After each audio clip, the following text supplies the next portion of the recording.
Welcome to the Astro Guy podcast. I'm not an expert, I'm an amateur like you. I'm here to learn and here to teach. So let's enjoy the ride together. Carpe Noctem, seize the night.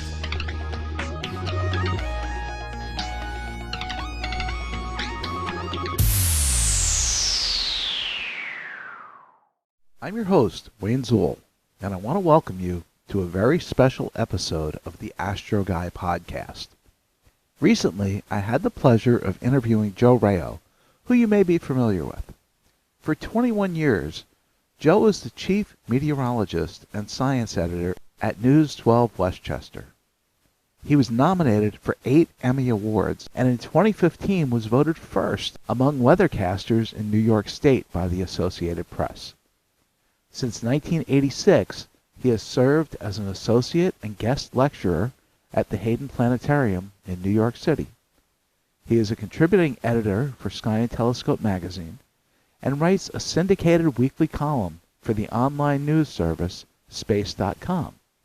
He also pens a monthly astronomy column for Natural History magazine and provides annual astronomical data for the Farmers Almanac. I really enjoyed interviewing Joe and learning about the upcoming Mars Occultation. I hope that you enjoy listening to this episode as much as I had making it. I want to welcome you to the Astro Guy podcast. It's my pleasure to have you here. I've had the pleasure of seeing you speak several times. I believe you've come to my home club, Amateur Astronomers Incorporated in Cranford. Yeah, well, it's been a while. I have spoken to the Cranford group, but I'll tell you how long it's been since I was last there. I think it was back in the mid or late 90s, back in the Stone Ages. And I've also had the pleasure of seeing you speak at Stellafane several times, and got to know you through some friends up there. So that's always a pleasure. I always like to start off, Joe, with how people first got interested in the hobby. So I'll let you go. I got interested in the hobby way back. In fact, next year it'll be 60 years ago. Man, that really puts a marker on my age, doesn't it? But it was in July of 1963. There was an eclipse of the sun that was going to be occurring over North America, and my grandfather actually, it was a Saturday, my grandfather actually pulled me aside in the kitchen and said, "We're going to have an eclipse this afternoon." I didn't know what an eclipse was, so he demonstrated it to me by using salt and pepper shaker. The salt shaker was the moon, the pepper shaker was the earth. He used his fist to indicate the sun, lined them all up on the kitchen table. I said, "Grandpa, that's not a..." I pointed to his fist. I said, "That can't be the sun." He said, "Why?" I said, "The sun doesn't have knuckles." But he explained to me what was going to happen in the sky later that afternoon. When we watched for the eclipse, and we had made the pinhole through the cardboard to make, but it was a very rather cloudy, humid day. It almost looked like it was going to rain any moment, and the sun was only visible briefly through breaks in the cloud cover. But the thing that got me hooked on eclipses and eventually on astronomy was the fact that we were listening. We had my grandmother's kitchen radio out on the porch, and we were listening to coverage of the eclipse, I believe, on a radio show called Monitor on NBC. During the weekends, they had a show that they call Monitor, and this show had, for this particular Saturday afternoon, reports of the eclipse from all across the United States. And they had a plane that was flying into totality. And just as the plane saw the total eclipse from the air, that's when the cloud cover broke enough so that we were able to see the sun near the peak of the eclipse for us. It was about a 90% partial eclipse. But all of a sudden, I saw the sun not as its normal full disk, but as a crescent in the sky. And of course, with 90% covered, the sky was a bit strange looking, not as bright as it would appear, and the whole thing was very eerie. And again, just as the guy on the radio in the plane was saying, look at that, it's amazing, there it is, there's the sun." Just as he was going through those machinations on radio, the voice machinations, all of a sudden we had a view, the best view of the afternoon, of the crescent sun, and that just blew me away. Blew me away. I mean, I said, wow, look at that, Grandpa, look at it.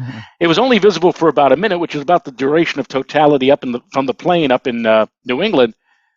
And I was like, my grandmother would say, I was like a chatterbox all through the rest of at the dinner time. And my grandfather said, I made a big mistake. He said, I should have taken you up to Maine. Maine was where the path of totality was and would have given us a chance to see a total eclipse. And then my grandfather told for the first time, and he recounted it many, many, many times over the coming years ahead, about how he saw a total eclipse of the sun from New York City in 1925. Wow. The path of totality passed across half of New York. North of 96th Street in Manhattan and up in the Bronx, there was a total eclipse. South of 96th Street, where he lived in Brooklyn, it was only going to be a partial. And he says his father, my great-grandfather, Pasquale, put the two of them on an IND subway train. They went all the way up to the Bronx to see the total eclipse.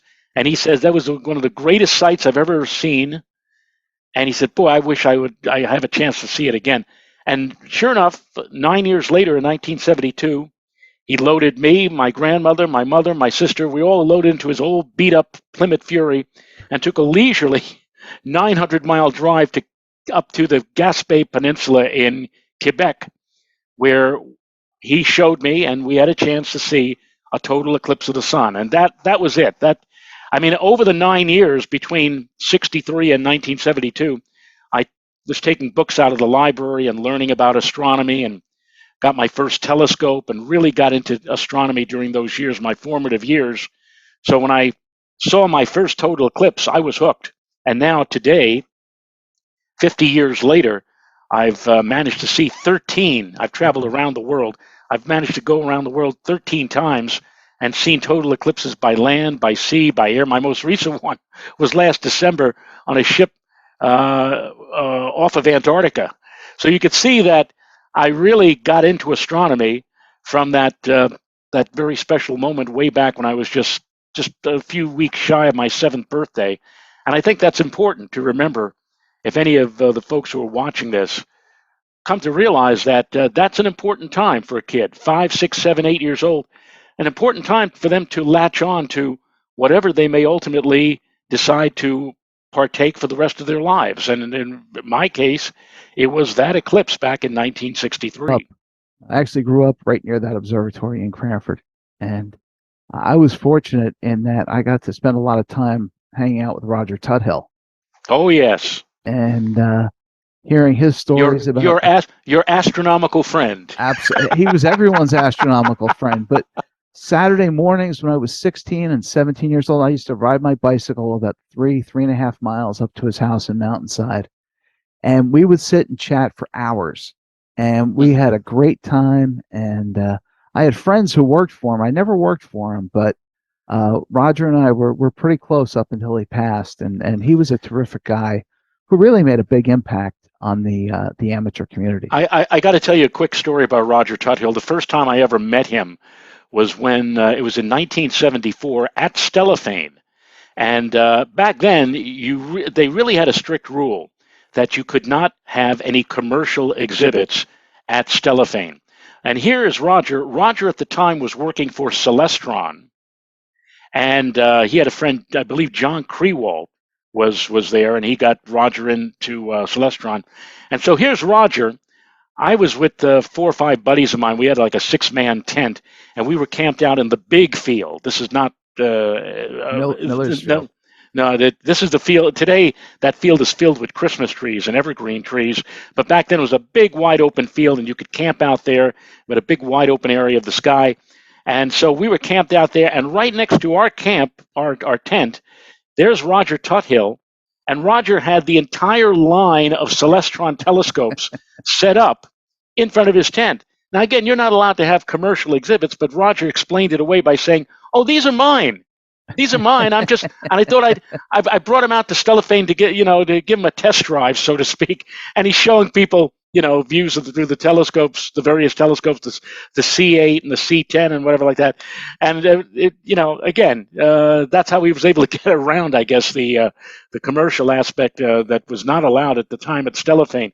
But Roger and I got to know each other over the years. I saw him again in 1977 in Colombia, South America, when we were chasing a total eclipse. We both got clouded out. He had his site and the site that I was at, but we knew each other very well, and it was a sad day when Roger passed, because he was a very innovative guy. He was the guy who introduced Mylar for solar eclipses. Yep, the solar screen. The solar screen, and when I first got my view of Mylar, I said, why are people looking at the eclipse through aluminum foil? I didn't understand that. And then later on I learned that it was aluminized Mylar, and it was Roger who came up with the idea of using that. He got that idea from the eclipse in 1973 in the Sahara Desert. They used to use the Mylar to reflect the light of the sun, and they made tents and shaded, in the extreme heat, you would use the Mylar to shade. But Roger said, my God, look at that. I could see the sun right through this. And when it was discovered that it got rid of all of the infrared and ultraviolet rays, that was it. That was Roger suddenly became, I don't know how much he made off of that, but he immediately went into manufacturing solar screen and using Mylar, and the rest is history. Yeah, he was a really interesting man, and just a pleasure to be around. Yes. His wife, second wife is still around, Nancy, and we stay in touch, and she's just a nice lady, and she still comes up to Stellafane once in a while, which is kind of nice. So yeah. And we obviously have up at Stellafane, there's the Tut Hill Towers, and right. He's a very well regarded figure. So besides eclipses, what do you like to look at in the sky? Well, it's tough. I'm talking to you right now from Putnam Valley, New York, and we're about 50 miles north of the armpit of the universe, otherwise known as New York City. And when I was a very young boy, when I was back in the 60s, my uncle Ron, lived only a few miles away from here in Mahopac, or as the natives would refer to it as Mahopac, New York. And I have to tell you that the skies up here in the 60s and early 70s was unbelievably dark. We had skies which, well, on a typical night at my uncle's house, and I used to go up there whenever there was an unusual event like the Perseid meteor shower or some special event that I wanted to see, I'd, say, can we go to Uncle Ronnie's house? Can we, But back then, we had typically a limiting magnitude of 6.8 or even 7. I mean, some nights at my uncle's house on his deck, the Milky Way was so bright that you could cast shadows from its light. That's how it was up here back, let's say, in 1966, 68, 70. And today, and I said to myself way back when I grow up, I'm going to get a house. I'm going to live up here, because I figured, my God, I'll have fantastic views of the sky all night long. And I did get a chance finally to buy a house up here in 2002. When I got up here in 2002, I still had good views of the Milky Way. My limiting magnitude was 5.5. And now today, I recently was outside the other night, and I said to myself, the skies I have now kind of remind me of the skies when I was growing up in Throgs Neck, in the Bronx, back in the mid-'60s and late '60s. I mean, the deterioration of the sky has gone down very rapidly in recent years. What do I like to look at? At these days, I moved up here I knew I had to move from Nassau County on Long Island up here in 2002 because I could not see Migres, the star that joins the handle and the bowl of the Big Dipper, anymore. It got so light polluted down there. It's not that bad up here now, but anytime I can get a view of the Milky Way, anytime that I could observe a nice, reasonably clear, dark sky, nothing like what we had here 40 or 50 years ago, but still just the pleasure of being able to go out and take a look and see stars. I like to watch for meteor showers. I like to look at deep sky objects every time I have a telescope handy. So just to be able to see the stars is nice. Again, it's not as easy as it was all the years ago when we had fewer lights, and I hope that my grandchildren. My son only got married a couple of years ago, and I hope if I do have grandchildren, that in the years to come that they'll be able to see some stars too. Because again, with all the lights that are proliferating across the land, it's almost metastasizing, if you will, like a cancer. It's making it more and more difficult to be able to look up and see that beautiful dark starry sky like we had back in yesteryear. That's probably the saddest thing, I think, as amateur astronomers that we have to deal with. And I know I'm even closer to that armpit. I'm a little less than 20 miles west of the city. And when I first moved here in 2004, I was able to see the Milky Way on really good clear nights in the summer. And now there's no shot. I'm able to astrophotography has helped, so I'm able to get images like the picture behind me from my front yard. Yeah. But visually you just can't do that in these areas anymore. It's gotten so bad. So I know that you have a lot of other science interests, and I was actually an earth science education major, so I studied almost every ology that there was when I was in college. But and meteorology was something that I spent a lot of time with, and I know you've got a background in that as well. Yeah, well, I ended up getting into television and radio. I started actually the way I got started with weather is that in 1966 I was very deep into astronomy. Really didn't have an interest in weather when I was just 10 years old, and I figured I was going to be an astronomer back then. The Leonid meteor shower was going to be peaking that year, and there were predictions that there was going to be an all-out storm of Leonid meteors. And in fact, my grandfather took me to the Hayden Planetarium the weekend before the big meteor shower, and I got a chance to listen. Back then, planetarium shows were done live. They were not done. They were not canned. They were not pre-taped. And the person who I was listening to at the planetarium was Fred Hess, who was a guy who probably was known as the Boomer. He had a big, deep, resonant voice, and nobody ever slept during a Fred Hess lecture. I mean, he was a dynamic speaker, and he eventually became a mentor of mine, and we became very, very close friends later when I ended up on the planetarium staff back in the 80s. But here's Fred telling everybody, urging everybody to come next Wednesday night.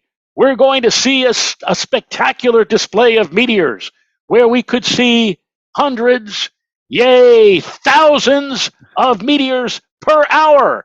And I want all of you kids out there in the audience to make sure your moms and dads wake you up at midnight when the display begins. And I left the planetarium show that afternoon wired.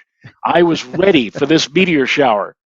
And my grandfather, we settled on the fact that I was gonna wake up at midnight, as Dr. Hess suggested, and we're gonna spend the night watching this spectacular display of shooting stars. And so that afternoon, that Wednesday afternoon, I came home, did all of my homework early, had dinner early, and then I checked that evening with the Three Wise Men. And the Three Wise Men on Channel 2 was Harry Geiss. On Channel 7, it was Tex Antoine, who was doing the weather on Channel 7. And on Channel 4, the man who at one time was voted second most trusted man in America next to Walter Cronkite, Dr. Frank Field. And all three of them said the same thing. No worse than partly cloudy that night. No worse than partly cloudy. Frank Field said it's going to be a fairly good night to watch the shooting star display. No weather. So I went to sleep early, set my alarm. Midnight came. I ran downstairs. My grandfather, he put on his big corduroy jacket and his fedora. We went outside. We looked up. Totally overcast, completely cloudy. And I was not expecting this. I wasn't even anticipating this. And I was told that it was going to be good to watch the meteor shower. And it was such a thing that I was really looking forward to. And I am not ashamed to say I was starting to cry.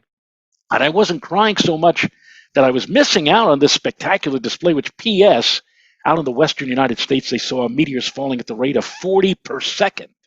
One of the most dramatic and dynamic meteor showers in history. But I'm crying because I was promised that it was going to be clear. And I said to my grandfather, I said, but Dr. Frank Fields said it was going to be partly cloudy. And my grandfather said, Joey, the partly's over. Let's go to bed. and the next day, I said, this is never going to happen to me again. I'm not going to rely on Frank Field or Tex Antoine or anybody else. I'm going to learn how to forecast the weather, and I'm going to know in advance whether I have a good shot or a bad shot of seeing astronomical events. And so I took books out of the library on how to, about weather, and learned about weather on my own. And I started buying the New York Times, not because I was interested in the New York Times, because they didn't even have comics in the New York Times, but I bought the Times because on the back page was the weather page, and the Times had the official National Weather Service forecast map with isobars and everything. And I cut that page out. I throw the rest of the newspaper away.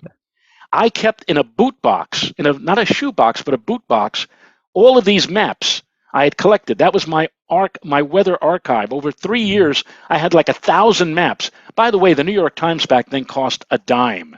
How much does it cost today? $5-6 to buy a newspaper? Back then, it was a dime. I went to Angie's candy store, bought a newspaper, bought the New York Times, cut the thing, and I started making weather forecasts.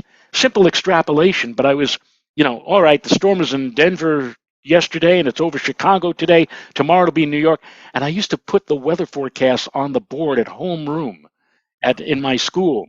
And I used to and everybody got in tune to that. Even the teachers would say, what's the weather today? Let's go to room 101, Miss Kaplan's class. That's where I was. And they'd see my weather forecast. Well, one day in February of 1969 on a Friday, I used the big fat pieces of chalk, not the regular white pieces, the pastel with the colors and everything, and made a big thing where my weather forecast was snow day Monday. And it went like wildfire around the school. I was forecasting a big snowstorm on Sunday, which would last into Monday and would probably close school. And it was like all of junior high school 101 was saying the same. Like, hey, Rayo says it's going to be no school on Monday. Even the teachers. One of the teachers, Mr. Russo, a language arts teacher, stopped me in the hallway and said, you say it's going to snow. Dr. Frank Field says it's going to snow, changing to rain. Who am I supposed to believe? And I said, well, I think it's going to snow, Mr. Russo. Whatever. As it turns out, that Sunday, it started to snow, and it never changed over to rain. And in fact, that was the famed Lindsay snowstorm. That was the storm that everybody had expected to go to rain. Mayor Lindsay was caught flat-footed. The sanitation department got out late, never really were able to plow the snow away quickly. There was not any school for like a week after the storm. New York, instead of getting like 2 inches and then some rain, we got like 20 inches of snow. When the school finally opened, I was like the conquering hero. And Mr. Russo pulled me over and he said, hey, Joe, you ought to become a weatherman. And I said, well, when I get into college and I take some courses and maybe if I get, he said, no. He says, right now. He says, you did better than all the other guys out there. Anyway, I did eventually go to school. I got a degree in Earth and Planetary Science. So I skirted between astronomy and meteorology. And right after I finished, I got a job doing the weather on radio, a service that provided weather forecasts for radio stations in the northeastern United States. And then after about 15 or 16 years of doing that, I moved on to television. I started doing News 12 in Westchester in 1995. I became their chief meteorologist and also their science reporter. I was there for 21 years, was nominated 8 times for an Emmy.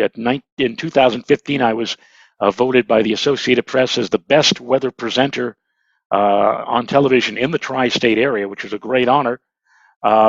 And that's how I got into meteorology. It was all because I missed out on the Leonid meteor shower in 1966, became PO'd at Frank Field, and eventually ended up getting into the field on my own. And I'm retired from television now, but I still have an active interest in weather and astronomy. And anyway, I'm enjoying the life of being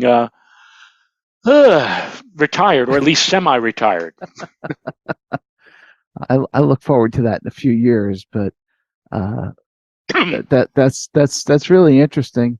Can I tell you a quick story about Sure. Earth science, though? Sure, I was please. taking the Earth science regents in ninth grade, and as you probably were, and I was too, very much into Earth science. I loved Earth science, all aspects of it, especially astronomy and weather. Not too big on geology. Couldn't understand why people got such a big kick out of looking at rocks. So I wasn't really big on geology, but the rest of Earth science was very interesting. And so now the Regents, the New York State Regents is coming up. Tomorrow would be the Earth Science Regents.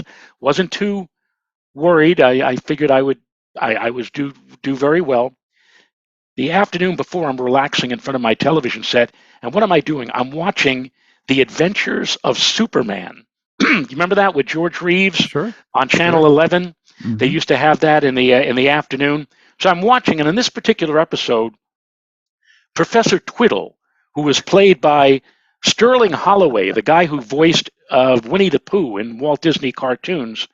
Sterling Holloway played this professor who came to the Daily Planet with a briefcase which he claimed was a time machine. And he went into the office of Perry White, and there was Perry and Clark Kent, who was, of course, Superman, Lois Lane, Noel Nell, Jimmy Olsen, played by Jack Larson. They were all convened there, and here's the professor's going to demonstrate this time machine. He pushes a button, poof, and all of a sudden, they're back in the Stone Ages. They're back in the Stone Ages, and they say, "Well, that's great." He says, "But now bring us back." And Professor Twiddle says, "Well, that's something I never did figure out. I know how to go back in time, but I haven't figured out how to go forward in time." Such a stupid concept, or whatever. And eventually, Professor Twiddle discovers how they should go back. He says, "We need a special metal called Carborium X." And so they all say, "Well, let's go find this metal." He says, "Well, that's the hard part. Carborium X is only found on asteroids." Well, of course, naturally, what does Clark Kent do? He goes behind a rock, changes into Superman. He flies up to an asteroid, chips off a piece, brings the rock back, changes back to Clark Kent. He shows the professor, and the professor says, "Yes, this is amazing. It is Carborium X." And he puts it in the little machine, poof, and they're back in the present time in the Daily Planet building. And I'm watching this episode, and I've seen that episode so many times before. Now comes the day of my Regents exam, and everything is going well. I'm going through all of the questions. Then there's like a question on the test where it says, "What rock has a clastic? What igneous rock has a clastic structure?" Something along those lines. And I looked at it and I said, "Well, I could take a guess." But then I said, "What the hell?" And I wrote in the blank Carborium X and handed it in. I wasn't upset. I knew I had passed the test, probably I probably aced it almost. And a few days later, just before commencement and graduation day, walking around in the halls with my yearbook, and I saw the door was open in my earth science class, and there was my teacher, Mr. Schemberg, Mr. Saul Schemberg. And I walked in, and I said, "Mr. Schemberg, would you autograph my book?" And he says, "Yes." He had this kind of nasally voice. He says, "All right, I will." And he said, and he's writing, he says, "I just want to tell you, Mr. Rayo," he never called any of us by our first name. "I just want to tell you, Mr. Rayo, that it was certainly interesting in having you in my class." I shook his hand, started walking out of the classroom, got to the doorway, and he said, "Oh, Mr. Rayo, come back here for a second." And I came back and I said, "Yes, Mr. Schemberg." He says, "You wrote something in your Regents test." He says, "Would you hold on?" He opens the drawer and there's a whole raft of answer the sheets where we had to mark off with our number 2 pencil the various answers. He said, you wrote something on your test. I'm seeing he's rifling through all the people. And he says, oh yeah, here you are, John. Question 47. What the hell is Carborium X? And I looked at him straight faced. I said, oh, Mr. Schemberg. I said, Carborium X is a material where if you put it into a time machine, you could use that to go forward in time. The look on his face was like that.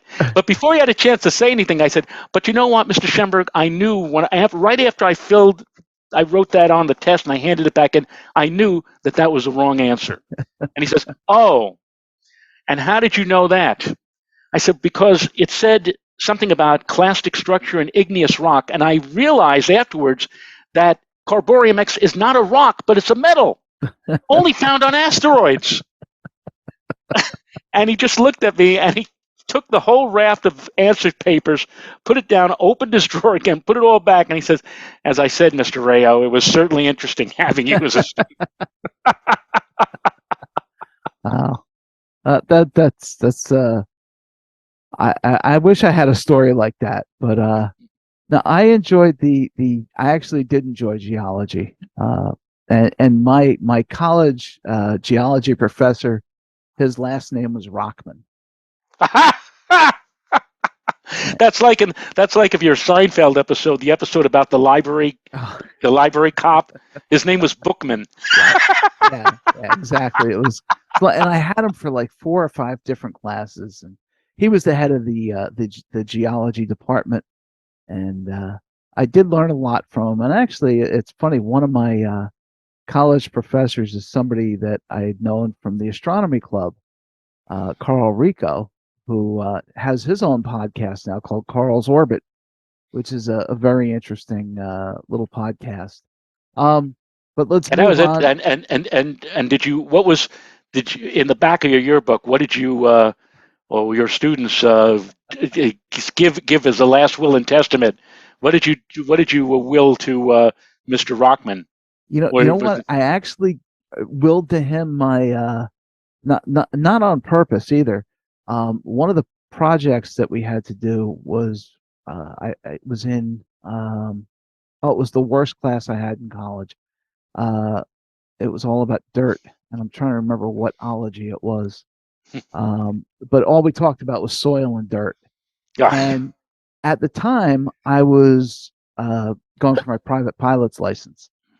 So what I did was I did a photo tour of a river from where it started to where it ended up and dumped down into the Delaware River. It was the Musconetcong River, and I just did an aerial tour. But the slides, I mean, it cost me. I had to rent a plane, and I had to have an instructor go up with me. So it cost me the cost of the plane and the instructor per hour. Wow, $75 at the time, plus the slide film, and he kept those slides. I never got them back, and they were great. They were great pictures, but that's okay. I'm happy to let them go. But every time I pass over the Musconetcong River with my wife in the car, I tell her the story, and she rolls her eyes because she knows the story. Well, when in my yearbook, what our class had dedicated to Mr. Schemberg, we said we will to Mr. Schemberg an obsidian bust of himself. So, do you have a lot of like a favorite telescope or a piece of gear that you use? Well, right now I have a 10.1-inch Dobsonian telescope. I have a 25 by 100 binoculars, and I call them my Dolly Partons because they're really top heavy. They stick out, way, way out. And in fact, you could see in the back here, you could see the parallelogram mount that I use to put those babies on. I mean, it's difficult enough. I mean, you can't hold 25 by 100 binoculars. You need a good sturdy mount, and these things, this is the only thing I have that can handle those. But the thing that I use the most, and I've used it now for the better part of the last almost 40 years, and I don't even know if Celestron makes them anymore, but I have a pair of 7 by 35 wide angle binoculars, which have an 11-degree field of view. So I can actually physically fit the bowl of the Big Dipper in these binoculars, and they give fabulous views of wide angle views of all sorts of stuff. I mean, you're under a dark, clear sky in the summertime. You use these binoculars, you could just sweep up and down the Milky Way for hours on end. So those, and I've observed many of the total eclipses that I have seen. I've seen through those binoculars because it obviously I can't travel, halfway around the world with my Dobsonian, and with the 25 by 100s, I'd still have to handle and bring that on a plane, and there's no way I'm going to do that. So I've always used the 7 by 35s, which have been with me for most of my astronomical adventures. Also, when I was 18, not when I was 18, when my son turned 18, I bought him an Edmund Astroscan telescope. The one that looks like a red bowling ball with the thing protruding out from it. And he has since moved to his own home. And as I said, he got married a few years ago. So in his room upstairs is the Astroscan, which he almost is, he said, "Here, Dad, you could take care of this better than I can," or whatever. And a few years ago, we had a lunar eclipse in January where the temperature was something like 5 degrees above zero and a wind chill of 20 below. And I will tell you, I was not about to haul my 10-inch out in that kind of weather, nor was I going to spend 15 minutes adjusting and getting my 25 by 100s on that monster. So I just took a card table, took the Astroscan, put it on the card table, and set it up in front of my front door, and had some great views of that total eclipse through the Astroscan. So those are the things that I use. But again, the thing that I use more often than anything else, again, are those 7 by 35s, which I've had now for the better part of the last 40 years. It's funny. I always tell people the best thing to get to start is binoculars. Absolutely. The parallelogram mount, I have 2 of them in my garage. And whenever I'm observing, I even just with 7 by 50s, I have a pair of Fuji 7 by 50s, and they get heavy. They're big. And so I'll put them on the parallelogram mount, and then I have another bigger pair of, I think they're 15 by 70s that we've had. So, and I just wrote an article for Space.com, and it's going to be published probably next Monday for Halloween. The Halloween sky, and I make the suggestion. Here's a great idea for a lot of amateurs on Halloween. Instead of just throwing candy into the kid's bag, set up your telescope or binoculars on your front lawn, and as the kids are coming by, show them things in the sky. This year we are going to have in 2022 a first quarter moon. Great phase to look at the moon. Great phase to see along the terminator the very rough edges of craters and mountains and valleys. Point out where the Sea of Tranquility is. Tell them that that's where man landed on the moon in 1969. But the best thing of all is to show people views of the planets like Jupiter. I was at a charity function a few weeks ago with the Dob and also the big binoculars for the United Cerebral Palsy of Westchester. And it was a fundraising event, and people coming up and looking through I said, "Here's Jupiter." And you could see 4 of its moons, 3 on one side, one. Oh, really? Look at that. Oh, Charles, come over here. Take a look. I said, "So those are the moons?" I said, "Yes." And they were seen by Galileo in 1610. Oh, that's so wonderful. Wow, that's something. That's amazing. But the best part of all is to show, let's say, kids especially, Saturn with its rings, which I'm sure you've done on more than a few occasions. Many times. And I always get that thrill. It's like reliving my own childhood when I first saw Saturn through my dinky Monolux tabletop telescope when I was 12 years old for the first time, and I couldn't believe it. And it always happens. I show Saturn, and somebody will always say, "All right, come on now." He said, "That's not Saturn. You got a slide in there, don't you? That's a slide, right?" I said, "No, that's Saturn." Holy, and I won't use the word, but on more than one occasion. And of course, you show kids that, and it's like, "No way, no way," or awesome, man. Oh, come over here, take a look. And I love it. I love outreach, and I love doing that with my telescopes. And Halloween, what better night?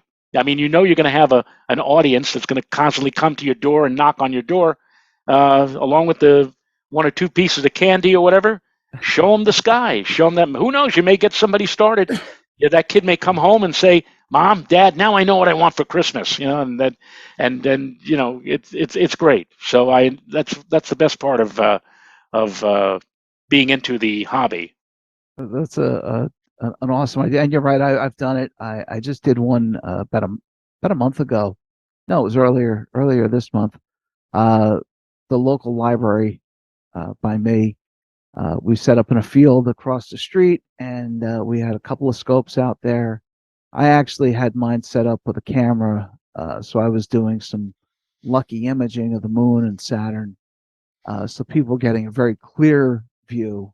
Right. And then we had a 14-inch Dob there as well, that people could take a live look and compare the two. And you know, obviously, there's not to me, there's no better feeling than looking at it live. But as an astrophotographer, I enjoy the pulling out as many details as possible. But you mentioned space.com, which is a resource that I use a lot. And I always try to ask my guests about their favorite resources, what they use to help them get through the hobby and find the information that they need. So maybe you can enlighten us on some of the things that you use. Well, when I started subscribing to Sky and Telescope magazine when I was 10 years old. I started in 1967, for goodness sake. And much to the chagrin of my wife, I still have every single copy of Sky and Telescope since I started back in 1967, including some copies that date back to the 50s and even the 1940s. And I keep them all. In fact, I'll show you. This is the latest one right here. I keep them all in cardboard sleeves. Ah. There you go, right here. And I've got over 600 copies of Sky and Telescope. And I actually, here's the interesting thing about this, is that I actually, as I'm one of the contributing editors of the magazine, Sky and Telescope. And so one of the things that they gave all of the contributing editors when it first came out, pardon me, the fact that I may be out of camera range for a moment, Okay. they gave all of us, and this goes back now 10 years, the DVD set. You've seen that, right? Yes, the Sky absolutely. and Telescope. Now take note of the fact, what do you notice about this DVD set? It hasn't been opened. It has not been opened. I never opened this, and you want to know why I never opened it? The reason is that I find it so much when I'm doing research and I'm doing articles for space.com or Sky and Telescope, and I need to look something up. I find it so much more convenient to simply step outside, get on my little step ladder, go up, open the particular decade. I have them all in decades or whatever. So here's a decade of the 60s, the 70s, 80s, and just pull out whatever year I'm looking for, whatever month I'm looking for. And the best part about it is it's so much more convenient to just put it out there and just look at it. But I like to put it up to my nose and smell. I said, 1977. I remember that year well. I think so. I do it that way.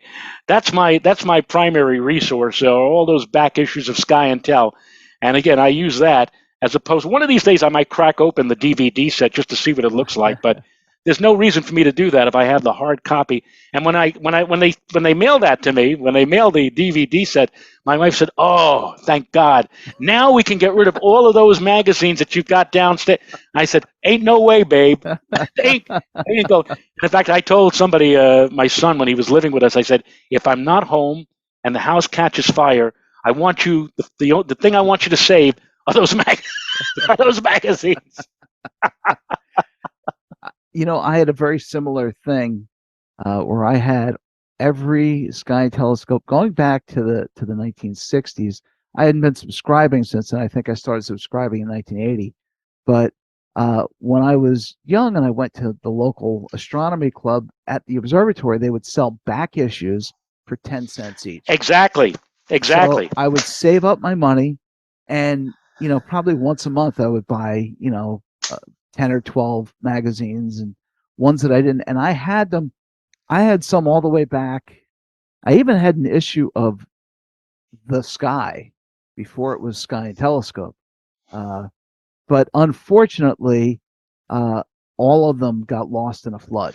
Ah, oh. Yeah, so Well, that was a bummer. speaking of The Sky, there was a school. I got wind of the fact that there was a high school in Brooklyn about 10 years ago that happened to have all sorts of vintage books and magazines and everything else. And the school was uh, planning to relocate or whatever. And what they were going to do was they were getting rid of all of that stuff. They were going to get rid of it. And one of my friends who was a teacher there called me up and said, he said, if you're smart, you'll come down here tomorrow and you can go in there. It'll be like a fire sale. Take whatever you want. And I got to tell you, I made the mistake. I should have brought my minivan. I brought my wife's back then 2000 Sable, and I think I ruined the shock absorbers because I filled the back seat and the trunk with everything that I could grab. And one of the things that they were planning to get rid of was this. These were Wow. the entire set of The Sky, Wow. 1936 to when Sky and Tel merged with the telescope. When the Sky merged with the telescope, became Sky and Telescope. So all of these every year in these beautiful bound copies of the Sky. I'll just very quickly look at this. Look at this. Whoops. Hold on. Isn't that incredible? That's amazing. And this now resides in my office here. They're within arm's reach. And I say to myself, what would have happened if I had not gone down there and rescued not just all those old books? I've got books by Simon Newcomb from the 19th century, Camille Flammarion, Lovell, who discovered Lowell, I should say, who observed Mars. All of these are on my bookshelf here, and the New York City the New York City school system, they were just going to throw them in a dumpster. They're old books, they're old magazines. Who reads them anymore?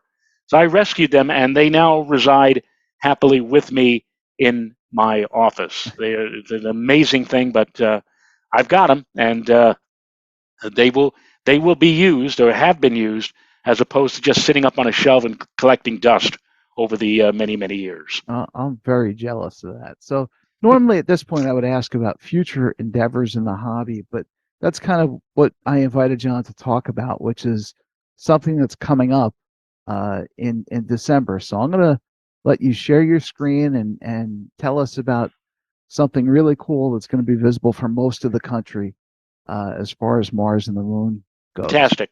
So in another little over a month from now, and I don't know if you've had a chance recently to Wayne to look up at the late night sky, but right now, if you are out and about, and of course, if you're out after sunset, there blazing away in the east is Jupiter, shining with a brilliant silvery light.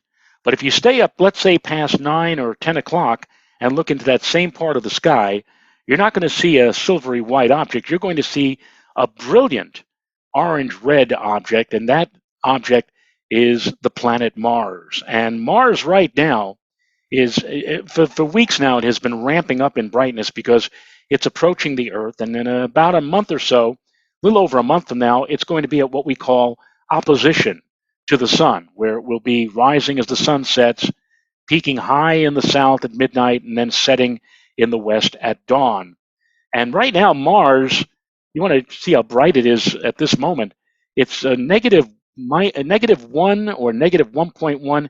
It's just a trifle fainter than Sirius the dog star, the brightest star in our sky. Now, we all see Sirius as this dazzling, brilliant blue-white object. Well, when you see Mars in these late night hours now, coming up out in the eastern part of the sky, it almost looks like Arcturus on steroids. I mean, it's a dazzling yellow-orange light in the sky, and it's going to get even brighter between now and the end of November, the beginning of December, it's going to double in brightness and become almost -2 in terms of brightness in the sky. And you see in this view here, here's our Earth, and there is Mars, and the two objects, as I said, will come into alignment at opposition.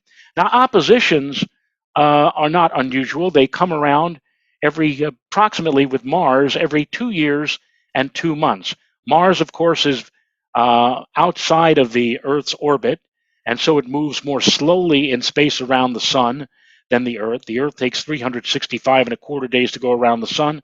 Mars takes 687 days. And again, at intervals of approximately 2 years and 2 months, the Earth in our faster orbit will pass Mars, and we will align and have what we call opposition. Now, all oppositions are not equal. In 2018, we had a very close opposition where Mars was within about 38 million miles of the Earth and shone brilliantly. I mean, -2.7, 2.8, about as bright as it could possibly get.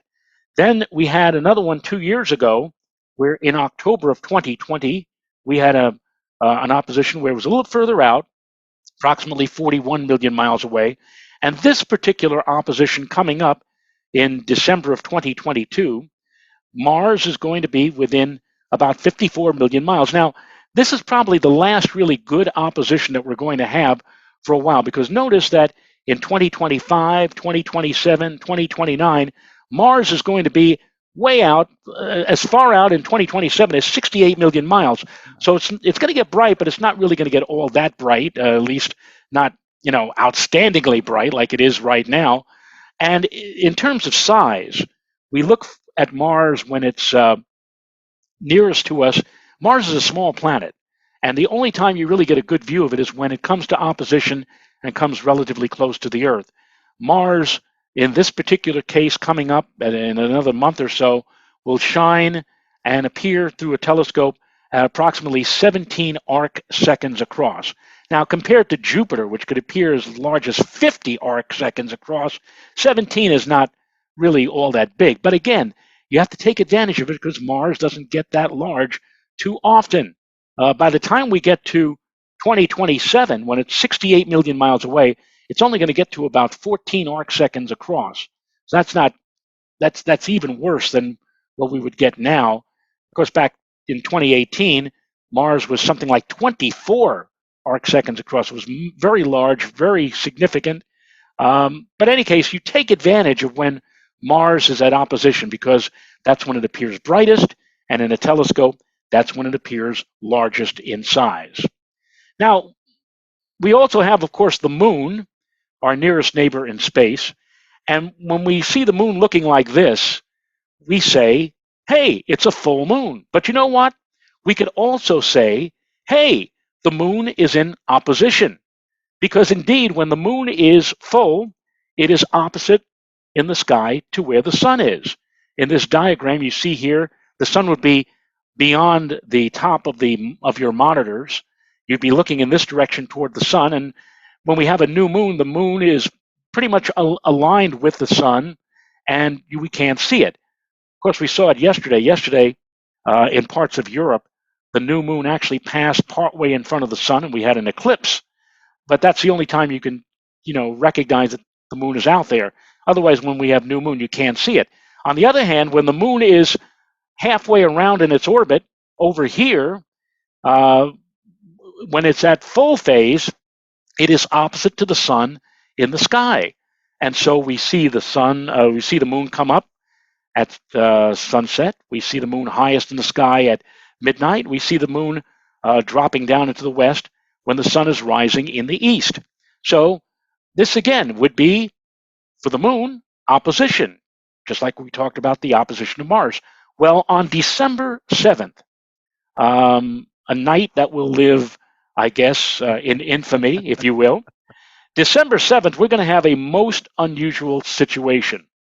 We're going to have a syzygy. We're going to have a very unusual alignment of not one, not two, not even three, but four celestial bodies. We are going to have an alignment of the Sun, the Earth, and then opposite to the Sun in the sky on this side of our orbit, the moon, the full moon, and then beyond the full moon is also at opposition the planet Mars. So all four objects pretty much not in an exact or precise alignment, but about as close to a precise alignment as you could possibly get. In fact, on that overnight of December 7th and 8th, what we're going to see happen is that the moon is going to turn precisely full, 180 degrees in the sky, opposite to the sun in the sky, at 11:08 p.m., when the moon will be 100% illuminated by the sun. And yet, Mars is going to come to opposition at 12:35 a.m., and that is only a difference of 87 minutes. So there's only going to be a difference of 87 minutes before the time the moon is opposite to the sun, and then Mars is going to be opposite to the sun. And I've done some checking using a number of different devices, software, such as Starry Night Pro, Dance of the Planets, Stellarium.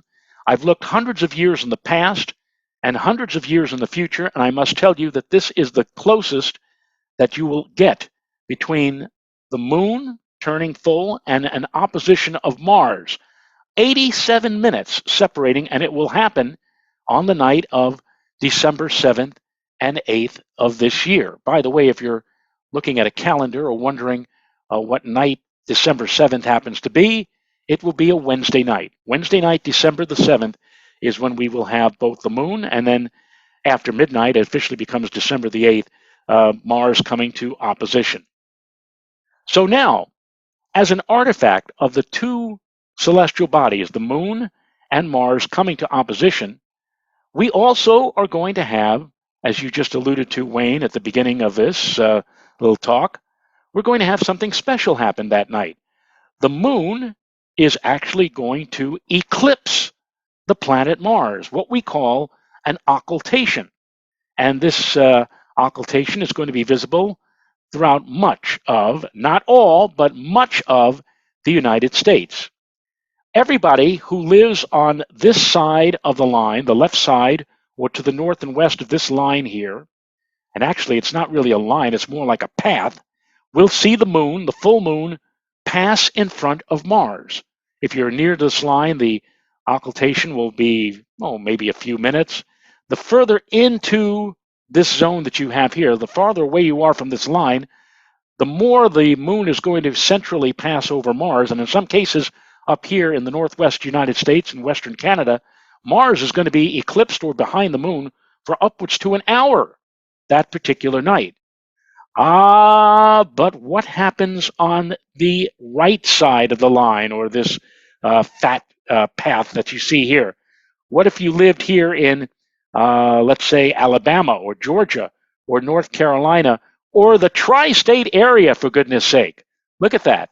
Here in New York, Long Island, northern New Jersey, the Hudson Valley, we're on the other side of that line. What happens here? You get a near miss. Sorry, no eclipse, no occultation. Mars is going to come close, but it's not going to be occulted by the moon. Now, the interesting thing about this is we're dealing with a planet.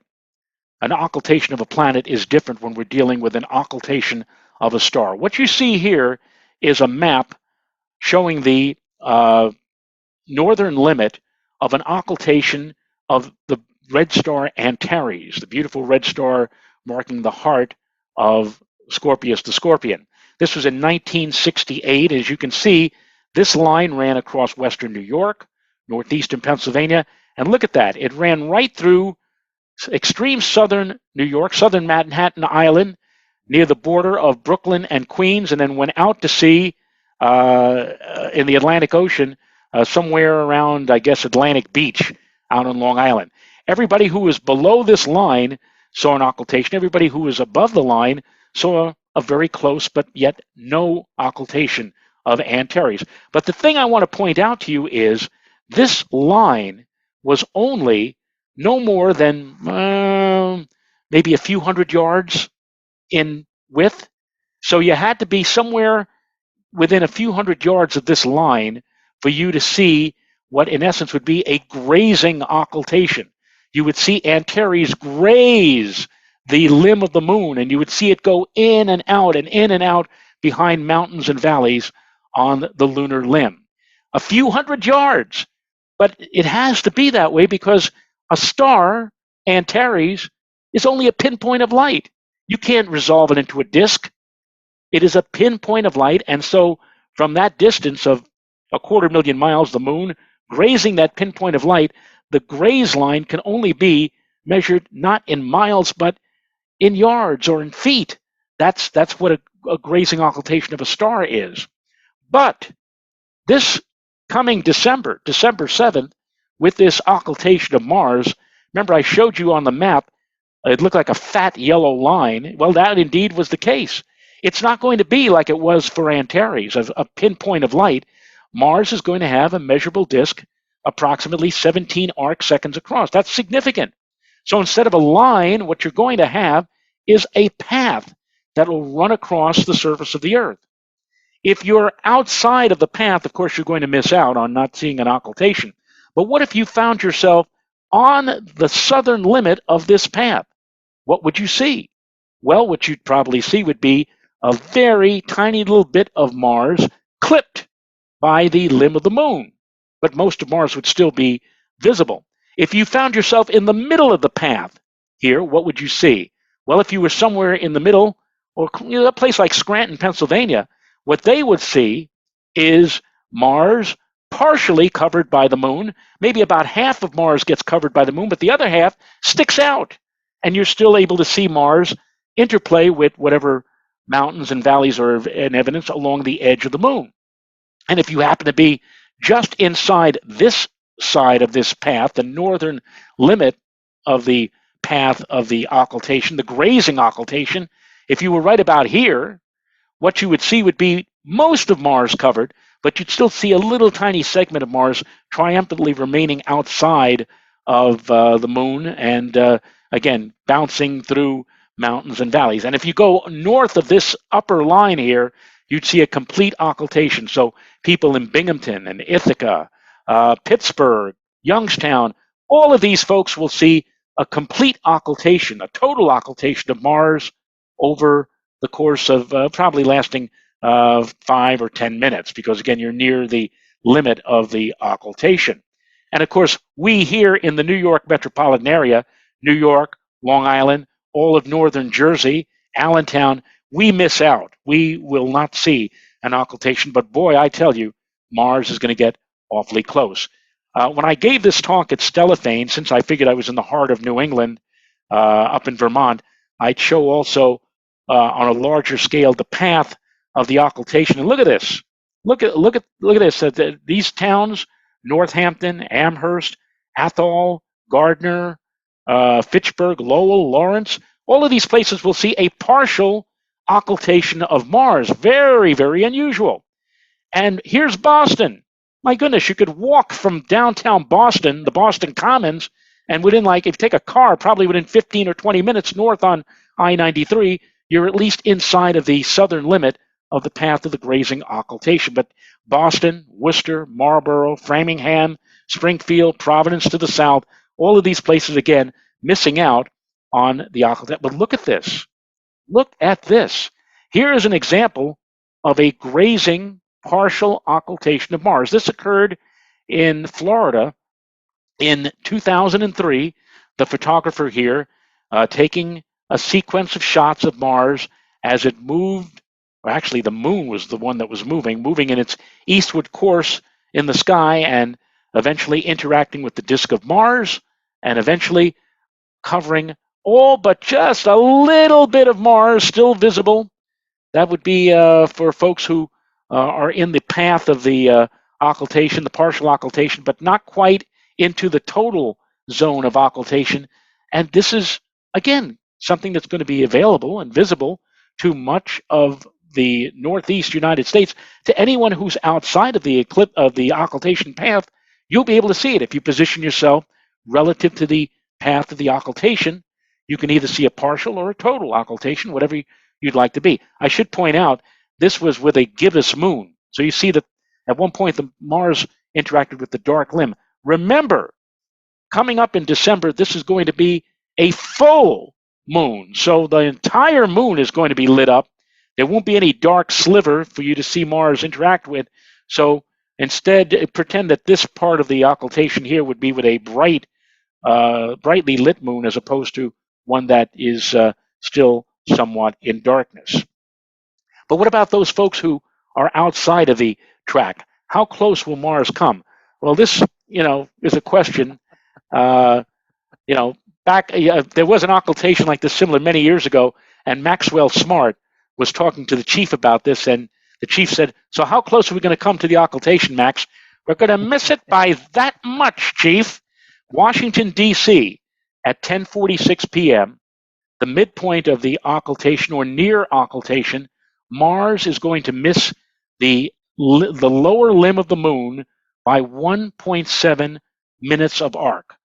That's a very, very small, tiny distance. Baltimore, if you're a native there, Balmer, 10:47 p.m., 1.5 arc minutes. Over in Philadelphia, I had said at Stellafane, I made a joke, and I said, well, this is probably going to be the most exciting thing that's going to happen to Philadelphia this year. Little did we know, right, what's going to happen.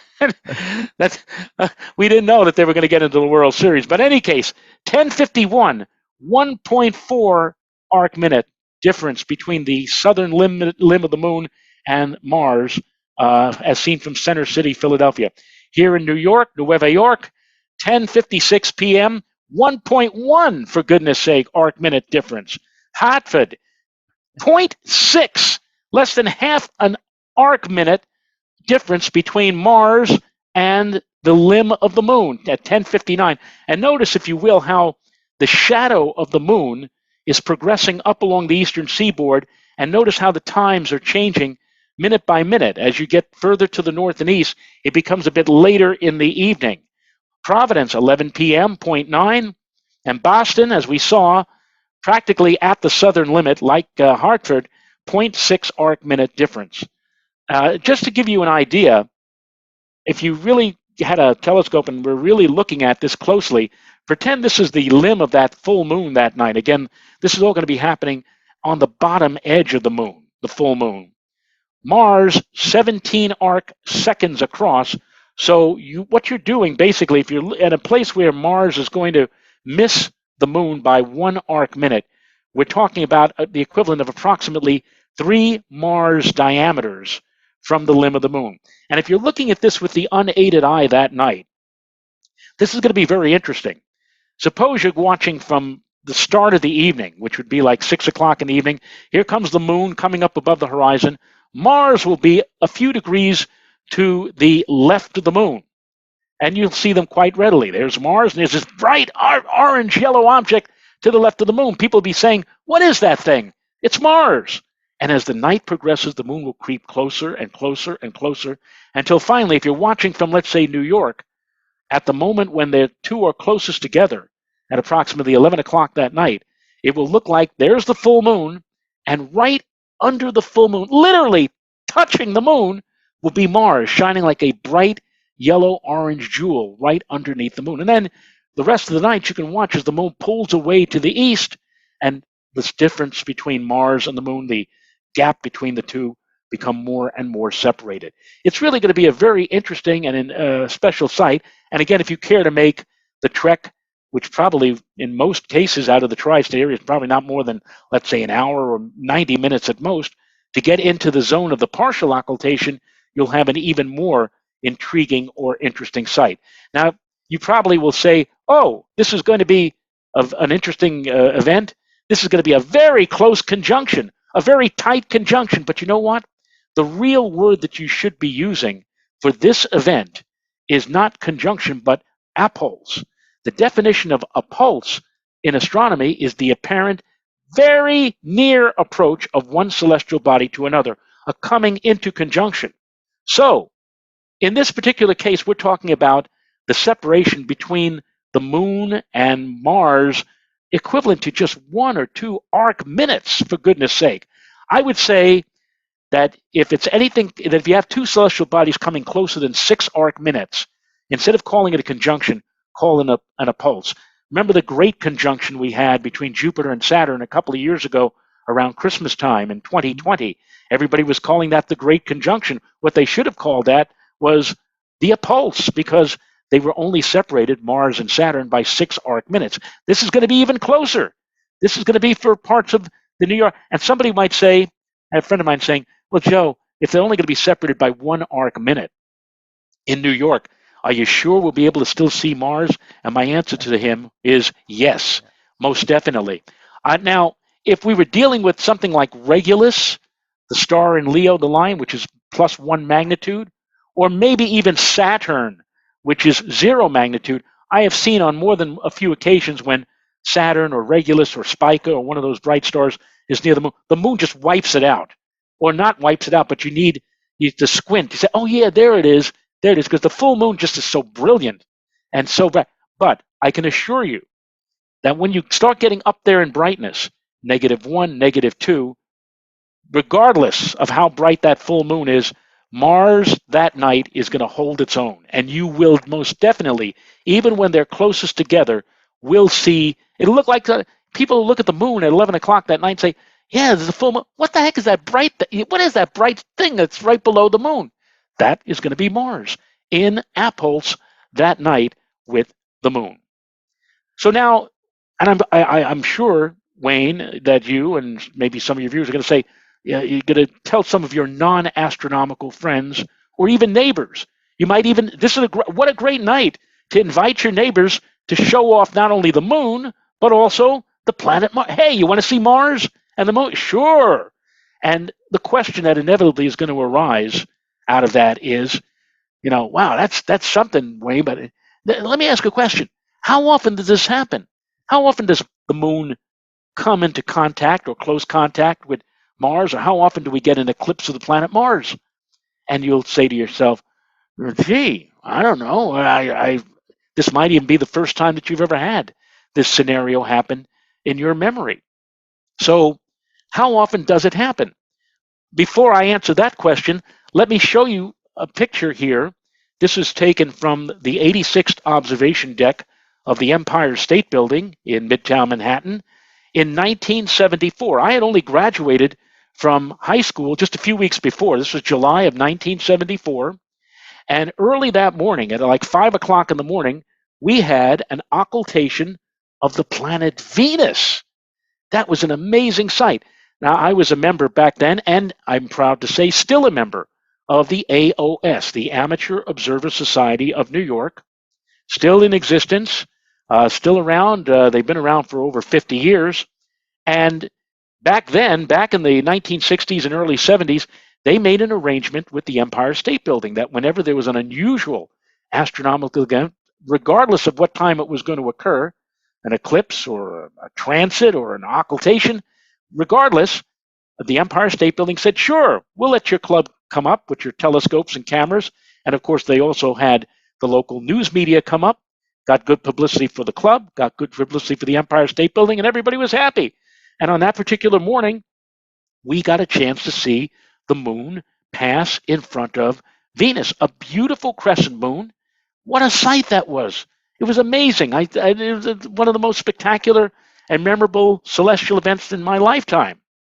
And the next day, in the New York Times, there was an article, Moon, a co-star with planet Venus in a celestial show. It was an interesting article when I read it in the Times, but I got troubled when I read the second paragraph. The second paragraph of the article said, newspaper and radio stations received inquiries about the light. Amateur and professional astronomers in New York were delighting in a rare occultation of the bright planet Venus by the moon, the first one visible in this area in modern times. Modern times? What does that mean?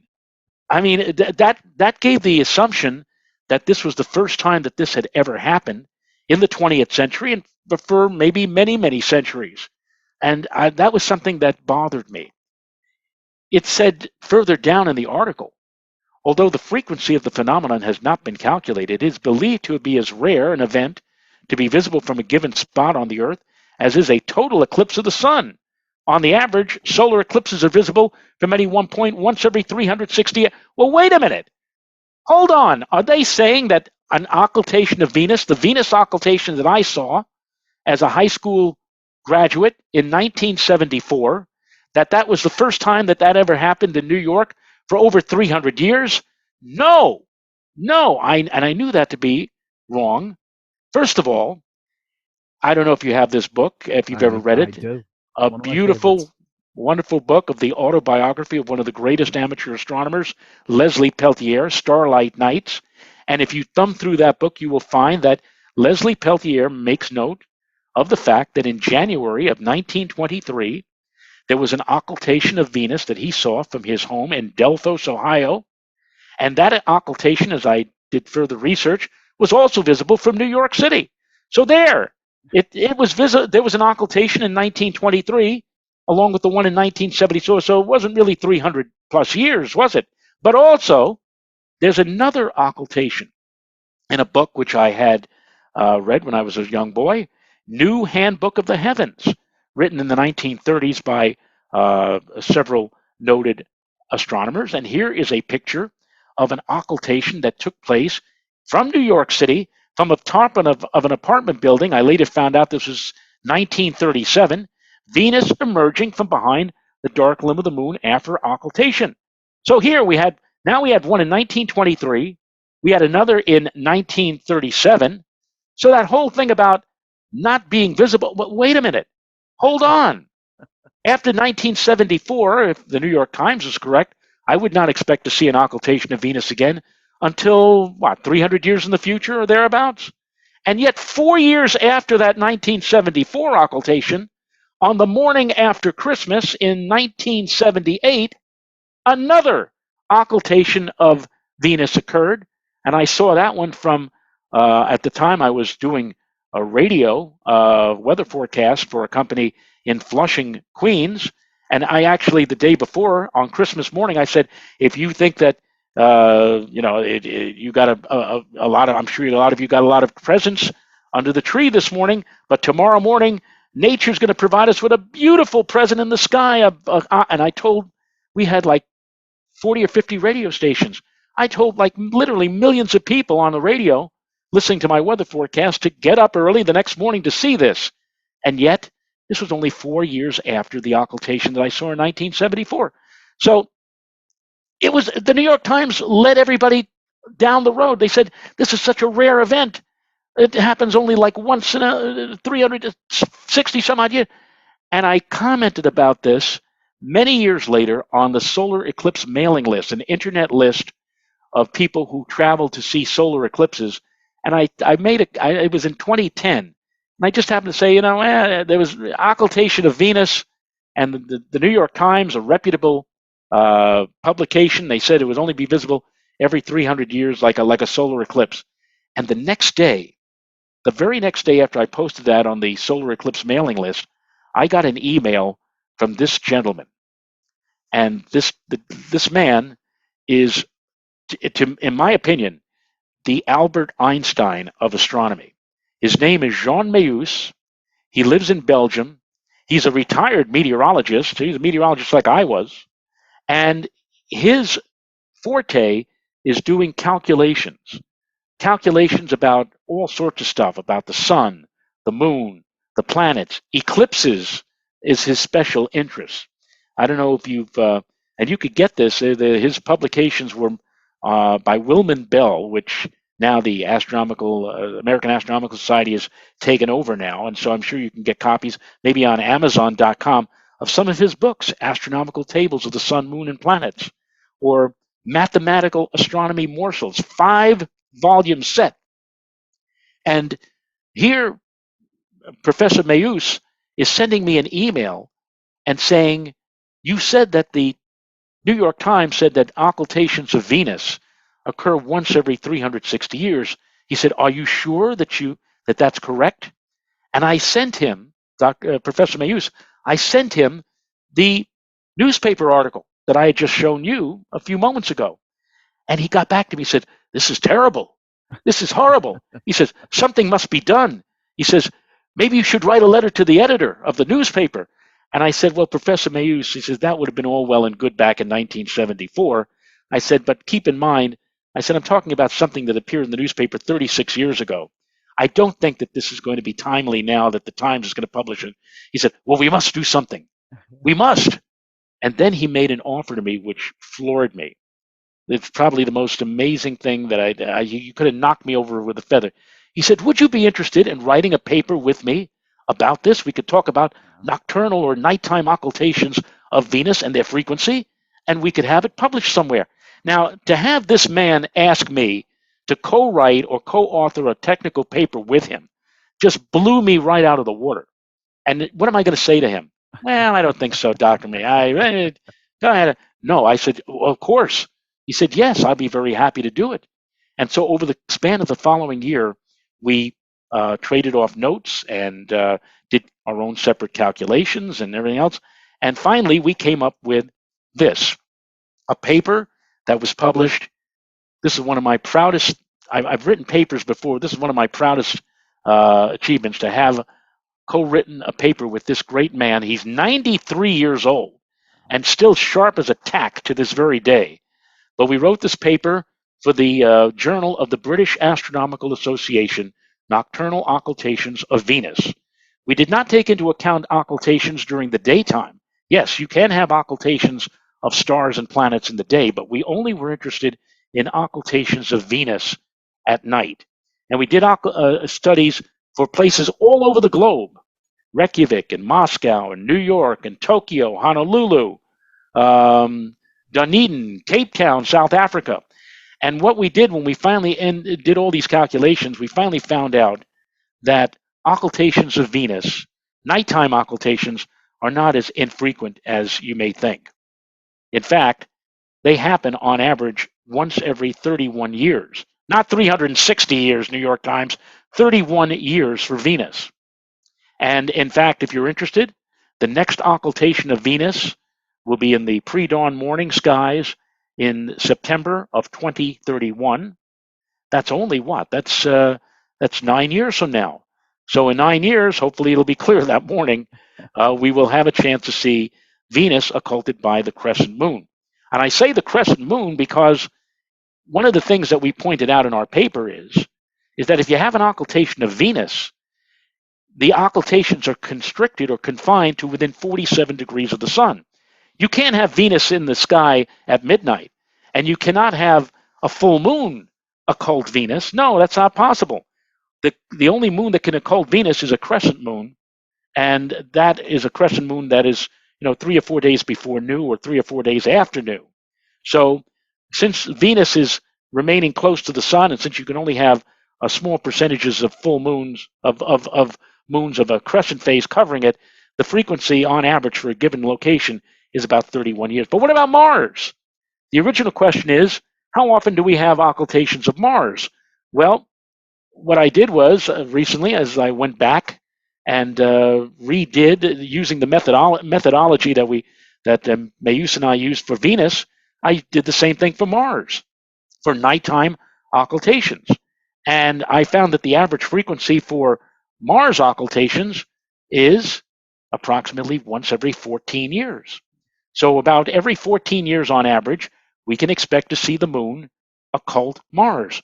And it's more frequent than Venus because Mars is a superior planet. It's beyond the orbit of the Earth. And so we could see Mars at any hour of the day or night, and any phase of the moon can occult Mars. We could have a crescent moon. We could have a full moon. The interesting thing is that when you have a crescent moon cover Mars, that means Mars is probably close to conjunction and shining only about as bright as +2, a second magnitude object that's relatively dim. But when we have Mars, let's say at opposition, well, then it's very, very bright, but also the moon is also very bright too, near or close to full phase, which is exactly what we're going to have on the night of December 7th. A full moon, a moon at opposition covering a planet at opposition, and that will be Mars. And by the way, I said this is an average, once every 14 years. The last occultation of Mars that I said, I actually traveled to central New Jersey for this, was in December of 1985. So it's been a while since we've had an occultation of Mars, much more than the 14-year average. But to go on the other side of the coin, after this December, the next occultation of Mars, visible from our area, not 14 years from now. In fact, it'll be visible from all over North America, and it will be on Monday, January 13th in 2025, again at 11 p.m. And again, it will be an occultation that involves Mars at opposition. Mars is going to be opposition 2 days later on the 15th, and the moon is going to be like 99 or 98% gibbous that night. And so once again, in 2025, an almost or close to a full moon will again cover Mars, and this one will be visible from all over, again, North America. So that's our next shot after this December 7th, if indeed the weather is and probably will be that night cloudy. But if it's not cloudy, and we do get a chance, we will have that opportunity of being able to see Mars occulted by the moon. And if you want to travel, don't want to travel, and you're outside the occultation zone, you'll still see Mars come exceedingly close to the moon that night at around 11 o'clock. That's amazing. Thank you, Joe. The a couple of quick questions on that. The other outer planets, do they occur at the same rates that Mars does as far as occultations? Well, I could probably do one for Jupiter and Saturn. I don't have it off the top of my head for those. I have seen occultation, two occultations.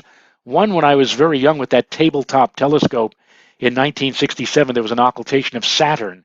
That was the first time I ever saw Saturn's rings, and also see Saturn become occulted by the moon. And then I saw another one in 1973 with Saturn reappearing behind the dark limb of the moon. Imagine seeing first the rings coming out of nowhere, followed by the globe of Saturn, and then the back edge of the ring. So I've seen occultations of Saturn. I've not seen an occultation of Jupiter. I don't think we have one until, I think, like 2027 or 2028. Sometime in the next several years, we'll get our chance. We had a chance about 15 years ago, and it was cloudy that morning, of course. But they do occur, occultations of Jupiter and Saturn. And I would suspect that because they too are outer planets, they do occur, not once every 300 years, but they do occur maybe every 20, 30 years from on average for them, like Mars. So they're interesting. They're very special, and so that's why I think we ought to take advantage of this coming up on December 7th. And by the way, if you do get Sky and Telescope, Bob King, who writes the Celestial Calendar section, will have more on that, including a URL that you can go to see the maps and get more information on specific times for the occultation. And I wrote a sidebar to Bob's article in Sky and Telescope, which more or less has the table which gives you information about places outside of the occultation zone and how close that Mars will come for many of the major cities in the eastern United States. That's spectacular, Joe. I really want to thank you for sharing the information, to be with us, to discuss this. I really enjoyed it. I'm sure that the viewers and listeners will enjoy it as well. And I look forward to keeping up with what you're doing on space.com and in the various publications that you contribute. I just think it's great, and I look forward to seeing you up at Stellafan again. And again, I just want to take a moment to just really thank you for coming on and spending the time with us today. And I want to tell all of you and also all of your viewers that Monday through Thursday evenings, weeknights at 7:35, and then on Sundays at 11 a.m., I team up with another friend of mine who is also now retired from television. His name is Joe Cioffi. He used to do the weather on Pix 11 for a number of years. And the reason why we're not on television anymore, I might add, is that TV doesn't want people like us. TV, well, I don't mind telling you, I'm 66 years old. I'm on Medicare. I'm going to be taking Social Security soon. And TV people don't want that. They don't want people like myself or even Joe Cioffi, who's not as old as I am. He's 62, 63. But we're not made for television. They want younger folks on TV, even though Joe and I together have over 80 years experience in weather and weather forecasting.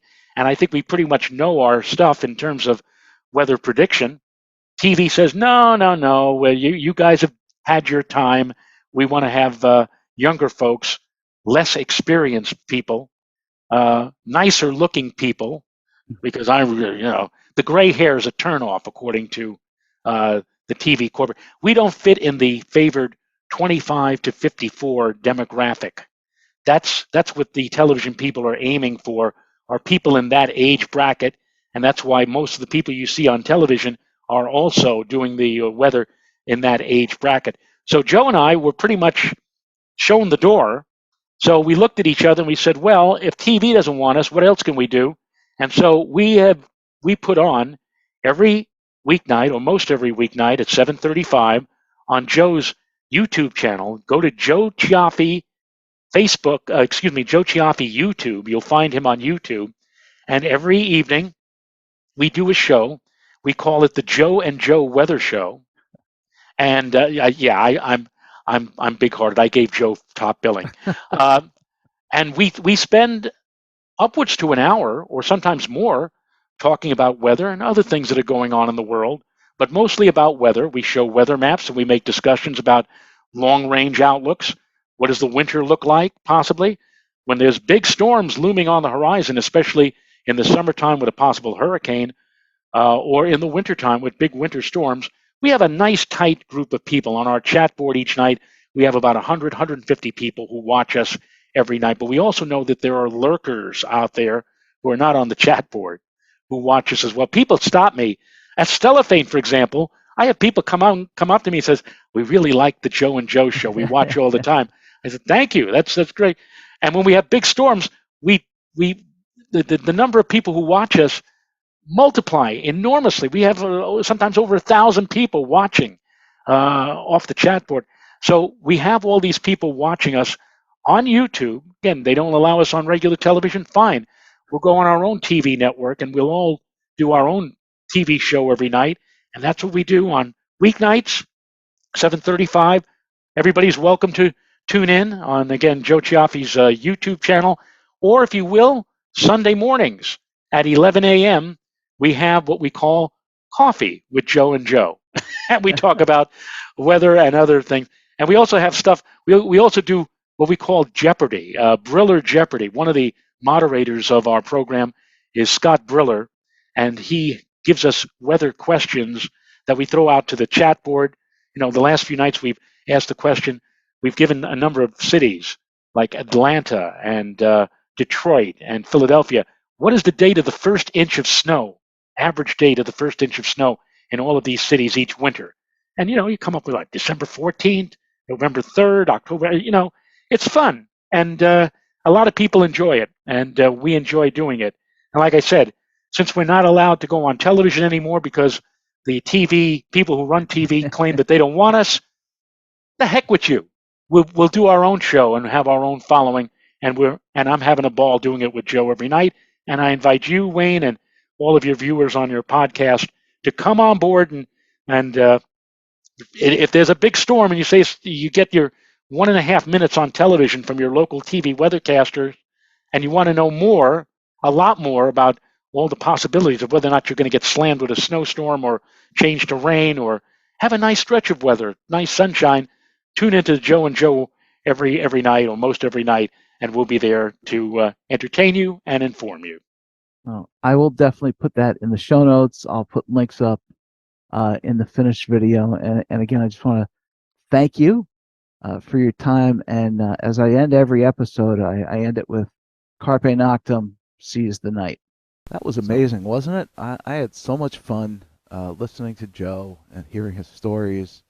And his presentation, I thought, was just really spectacular. I hope that you folks enjoyed it as much as I did. So that's all we have for this episode. As always, I want to thank you for tuning in. Hope you found our time to be fun and helpful. If you have questions or episode suggestions, please email us at astroguypodcast@gmail.com or send us a text or a voicemail message at 973-404-0380.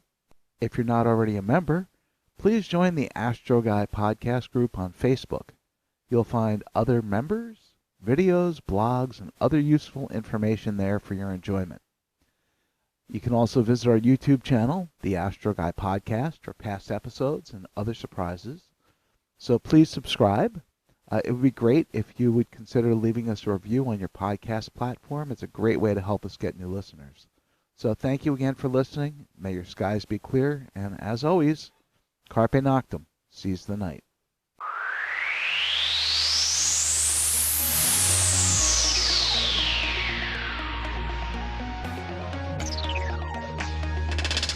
I'm Wayne Zool, and this was the Astro Guy Podcast.